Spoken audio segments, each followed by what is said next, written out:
didn't have the chance never to saw him play. But since I was a kid, my uncle told me about Rod Laver is one of the greatest of the history, if not the greatest. I remember, most of the matches, certainly not all of them, but the ones that were important and were critical at that time. And I think those sort of things tend to be stuck in your memory bank. I love Australian history and obviously learnt so much about Rod and his career and growing up in Queensland and being a left-hander and working so hard. I know a lot about his past, and it's amazing to have the chance to have met this huge legend. What he achieved was very, very good. I probably was a shy kid when I grew up, and I just enjoyed doing and playing and competing. And I think that's the way my motto was to not expand on what I had done. That it was just the mere fact that I enjoyed doing it, and I had respect for your opponent and respect for the game, and I thought that was important too. For me, who then started to achieve so much, that I had someone to look up to, or someone to get inspired from, or someone you're just very happy and proud to meet from time to time. And when you get good support from a legend like Rod Laver, it's only but helpful, of course. It's good to meet this kind of legend, and that's what is strange, because I never saw him play. But what is good, it's we always have the respect of the people who was before us in the game.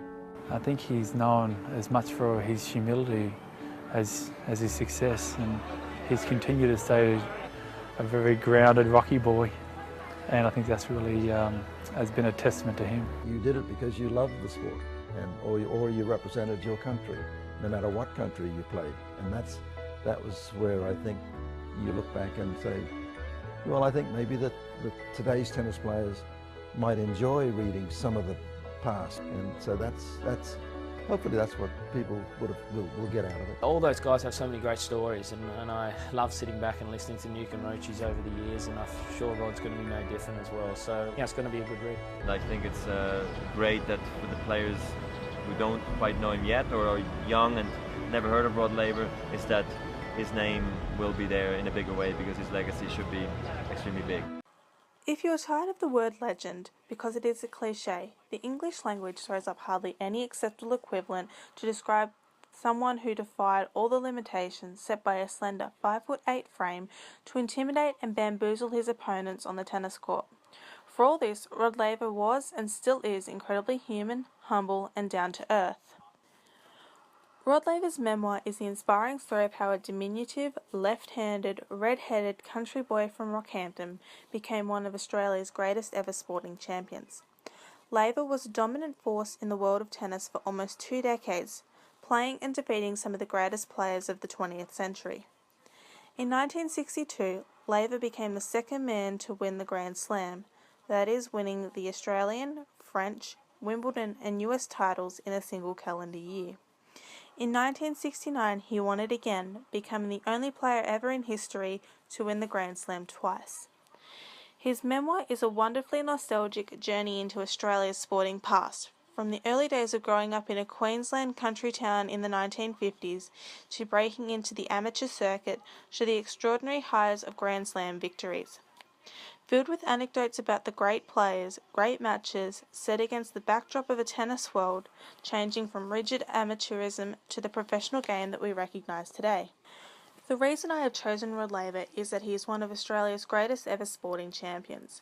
Growing up in the 1940s, playing tennis through the late 1950s into the 1960s and winning the Grand Slam not once but twice is very inspirational to me, and something that not many Australian tennis players have done.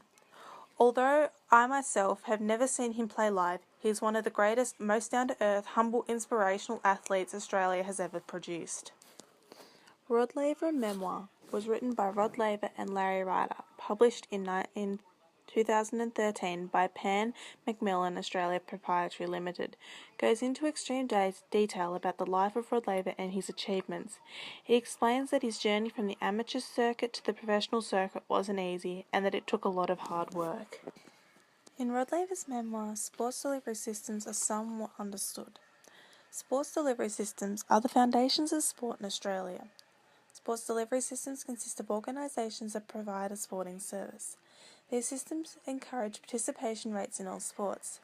The delivery of sport itself is affected by many external influences such as the regulatory bodies within and outside of a specific sport. Rod Laver was born in 1938 and was the product of a tennis family. Roy Laver, his father, was a tennis player, and his mother, Melba Roffey, who was also a tennis player, met at a tournament in Dingo, Queensland. When Rod Laver was born, it was not long before he became involved in tennis. From a young age, Rod Laver was carrying around a tennis racket and challenging his older brothers. Every house the family lived in had a tennis court built by his father. Coached by Charlie Hollis, he left school at a young age to pursue a career in tennis. Shortly thereafter, he was selected for a tennis camp sponsored by a Brisbane newspaper where he won the attention of the legendary Harry Hopman. As an amateur player, Laver was somewhat flashy, but in spite of being a slightly short stature, he developed a very good serve volley style. His serves were very aggressive, as was his stroke play. He had a very good technique. His stroke play was based on some quick shoulder turns, huge swings, and some exquisite timing. The combination of speed and strength earned him the nickname the Rocket. Laver won the US Junior Championship in 1956 and the Australian Junior Championship in 1957. During the year 1962, Laver became the second male player after Don Budge, who won all 4 Grand Slam singles titles in the same year and won an additional 17 titles as well. This was all under being an amateur player. After Laver successfully completed the Grand Slam in the year 1962, he turned into a professional tennis player. He established himself as one of the leading players. He also went on to win the US Pro Championships 5 times, including 4 in a row, starting with the tournament in 1966. During the early part of 1963, Laver was beaten by Ken Rosewall and Lou Hode. While Hode won 8 matches against Laver, Rosewall won 11 out of the 13 played against Laver. But at the end of the year, Laver succeeded in climbing to the number 2 professional position just behind Ken Rosewall.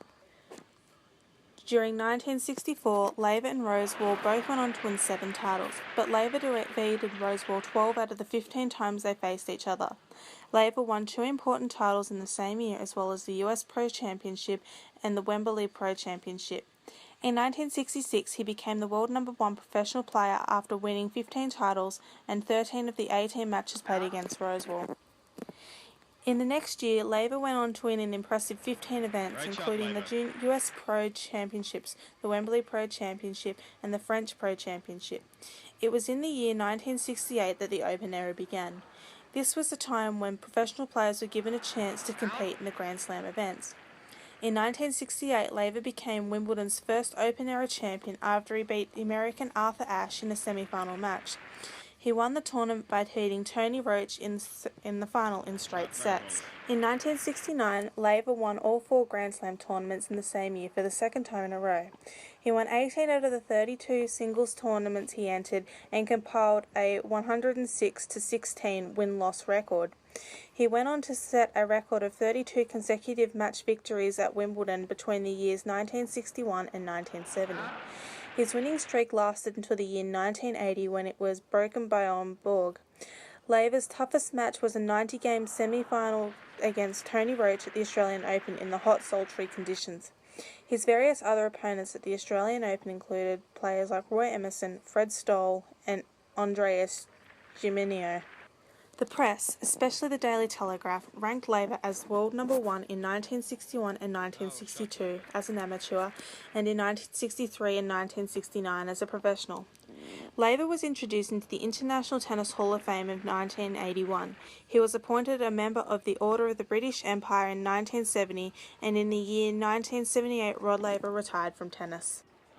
The format of the men's singles events at Grand Slam tournaments are single elimination knockout events with the best of 5 sets. The 5th set being a match tiebreak, meaning the first to 10 points wins, unless players are at 9-all, where the first player to get to 2 points ahead wins. The only tournament not to follow this format is the French Open, where it is still a single elimination knockout event, but no match tiebreak in the 5th set. Instead, they play a full 5th set. This is because The clay, which they play on, is a slow-playing surface, which equals it to be the most physically demanding. Tennis was established in Australia from around 1877, but it was not until 1904, in preparation for the Davis Cup, that the sport began to organise with the founding of Tennis Australia's ancestor, the Australasian Lawn Tennis Association, also known as the Lawn Tennis Association of Australasia. It became Tennis Australia in 1987. Tennis Australia is in partnership with member state and territory association and shares the same aims and objectives and commitment to succeed. Tennis Australia is the governing body in Australia for tennis, and it exists to promote tennis and conduct domestic and international tournaments on behalf of Australia. Before Rod Laver left Australia to compete on the amateur circuit, Tennis Australia gave sponsorship to Rod Laver in his junior days to enable him to travel the world with Harry Hopman. The funding ensured Laver to become the best of the best and also led to other sponsorships from Dunlop. Sports delivery systems in the late 1950s into the 1960s is very different in comparison to the way that sport is delivered today. Although Australia had an international identity as a sports-obsessed country, the way that sport was delivered during these years was very political. Only the best of the best athletes could compete at a national level and contribute to an international level. Tennis Australia in the 50s and 60s helped tennis players through the delivery of sport. It funded the athletes to ensure that they could compete at the best level that they could. Rod Laver memoir by Rod Laver and Laver Assignment is an inspirational story about the man from Rockhampton that explains in incredible detail about Rod Laver's career and personal life. Before reading the memoir, I had a somewhat idea about what sports delivery systems are, but after reading I had a better understanding of the different levels that the system uses to help an athlete evolve as a person as well as an athlete. The authors of the memoir explain sports delivery systems at both amateur and professional levels. They have a sound idea of what sports delivery systems are, so they aren't presented in extreme detail. Being a memoir written about playing in tennis in the 1950s and 1960s, sports delivery systems were not as exposed as they are today. Sport delivery systems are the foundations of sport in Australia that consist of organisations that provide a sporting service. These systems encourage participation rates in all sports. The delivery of sport itself is affected by many external influences, such as the regulatory bodies within and outside the specific sport. Rod Laver is known as one of the greatest tennis players of all time. He had an incredible athletic career until he retired. He will always be known as one of the greatest players of all time and will continue to inspire generations of young tennis players of the future to become involved in the sports delivery system.